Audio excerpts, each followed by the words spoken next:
boy. This one is close to our heart. Popular Fame FM disc jockey Raymond Peart, better known as DJ Venom, and a female student of the University of Technology, Abigail Road, died following a motorcycle collision on the Spanish Town bypass in St. Catherine. We send our deepest condolences to both families. Kiki, we both worked with Venom. Yeah, we both knew Venom. Yeah, we did. And Ray was, my thing is, you know, let's just remember Ray as being a breath of fresh air. Every time you saw Raymond was always smiling. Yeah. He had such good cheer. And the truth of the matter is, when anyone in the public space passes away, the fans, the public, the general public usually focuses on the personality that dies. But it's two families. It's two mothers that are grieving the loss of their children. And of course, for Raymond's family, his daughter has just lost her father. Right. So it goes way beyond, you know, what we might possibly make up of it. Or imagine. Yeah. And I know that, you know, persons like to criticize, to say because it is, or Venom was a part of our family, that you know, persons have been giving him a lot more attention. But as you mentioned, being in the public space, naturally your fans, your supporters, they're going to reach out, they're going to be in more shock, but it doesn't disregard or it doesn't make any less of Abigail's passing as well. So we want to send our condolences to her family as well. You know, I'm sure she was their breath of fresh air, not only to friends and family, but to everyone around her. Exactly. And, you know, it's just sad on both parts, but we just have to stay strong and remember them for their best selves, you know, and for who they really were. Exactly. And I mean, I think it's also a reminder to so many of us, especially when persons in that space kind of passes away. It's like that reality check that life is very short. It's not promised to anyone. And so we really need to live our best lives and just do our best, not just for us, but for those around us. So condolences to both families, especially Abigail's. And good morning to Raymond's family this morning. Yes, find your peace and your happiness and live that. Live that. Live that. Exactly. All right, so Gaysherine White reported a bizarre toilet birth last Saturday. So the 34-year-old alleges to have passed out what appeared to be a snake in the toilet. A report said that she ran away in fright, and the following morning, a man said to be of unsound mind was given a machete to kill the creature. However, when they entered the bathroom, there was a crying baby, and the baby was found in the toilet. White of New Road in Yala, St. Thomas, denies allegations that she attempted to kill her newborn. So, I was reading on this, and they said that she is set to do a psychiatric evaluation. This is a very touchy topic, I'd say, because I think this has been, 3 newborns being found in toilets in like the past month, which is kind of strange, and it's a bit alarming and concerning, you know, as to see why this is actually taking place.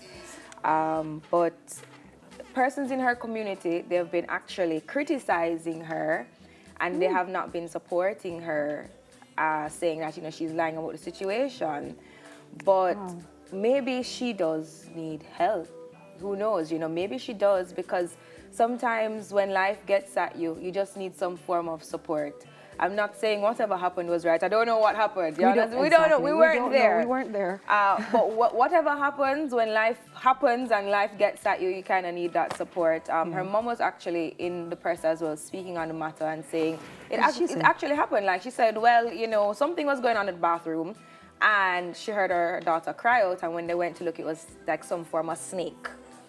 And she didn't know what it was, and they just didn't go back in the bathroom. But persons in the community are actually refuting those claims, and they're saying, well, you know, if a man of unsound mind, who you apparently gave the machete to go into the bathroom to do whatever to this creature, could realize that it was actually a baby, a crying baby, then you, who should be of sound mind, should be able to recognize that. But as I said, should be. So no comment. Absolutely not. From over this side, I have nothing to say. We don't. I hope she gets. I hope whatever help she's in need of, I hope she gets it. Yeah. And I really hope that the baby ends up in safe arms, in a safe home. And I'm sure that child's life has purpose. Of course. I am 100% sure that child's life has purpose. For sure. Whoever life the child going to touch or change, it's going to be amazing when we see the outcome. So I am sure of that. So let's just hope and pray for child's safety and security and well-being. All right. Moving right along, Kingston folk pop duo The Nomads is set to travel to South Africa on the invitation of Kwaku Mandela, grandson of late President Nelson Mandela. The group, which is comprised of Sheldon Sheppy Shepherd and Alvarado Eviquere, will be participating at the Africa Rising International Film Festival ARIF in Johannesburg. That's exciting. Awesome. That yes, is that is exciting. awesome. I'm so proud of them.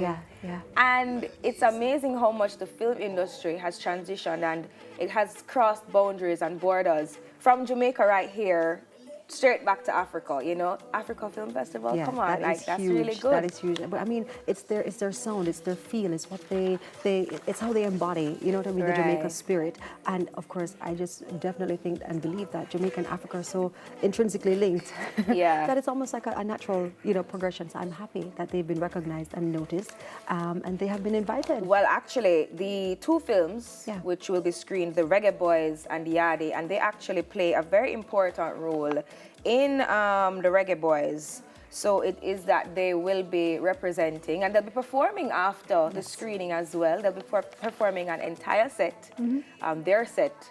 And it's great to know and to see and to hear that their music has been transitioning as well. And, and persons have been, you know, gravitating towards it in Africa as well. Hey, all right. So it's a good look, guys. Keep it going. But that's it for our trending topics this morning. Share your views on our social media pages at Smile Jam TV. I got it? Yes. Smile Jam TVJ. TVJ. Yes, there we go.